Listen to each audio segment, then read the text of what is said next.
ነው የሚሻላችሁ? ቆይ ምንድነው? ቆይ ችግራችን ምንድነው? ኢትዮጵያን መሪዎች የዓለም መሪዎች በሙሉ በዓለም ላይ በፈጣን እድገት እየተጓዘች ያለች አገር ናት። በአፍሪካ ውስጥ የመጀመሪያው በፈጣን እድገት ውስጥ ካሉት ሀገሮች ውስጥ አንደኛ የሆነችው ኢትዮጵያ ናት ብለው ፕሬዝዳንት ኦባማን በለው ሴክሬታሪ ኬሪን በለው ራጅም የዩኤስኤአይዲ ዳይሬክተርን በለው ሌሎች የዩኤስ ባለስልጣናት የሆኑ በሙሉ ይመሰክሩላታል።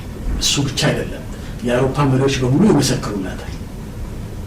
ይሄን ብቻ አይደለም፣ ዓለም አቀፍ ይሄን ጉዳይ የሚመሰክሩ ተቋማት እንደ አይኤምኤፍ፣ ወርልድ ባንክ እና የመሳሰሉ ተቋማት በሙሉ ኢትዮጵያ በፈጣን ሁኔታ እያደገች እንዳለ ይመሰክሩላታል።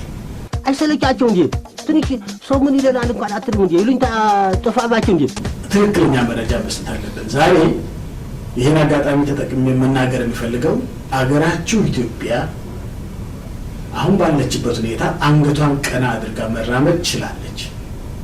በአፍሪካ ቀን ውስጥ ግንባር ቀደም አገር ናት። ያለሷ መስራት አንችልም ብሎ አሜሪካኖችም ጭምር ያለሷ መስራት ስለማንችል አብረን መስራት ግዴታችን ነው ብሎ ተቀብለውታል።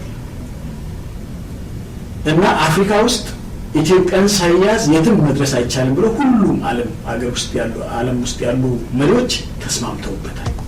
አፋቸው ቁልፍ ያርጉልን፣ ወደኛ ጆሮአችን ድፍን ያርጉልን በቃ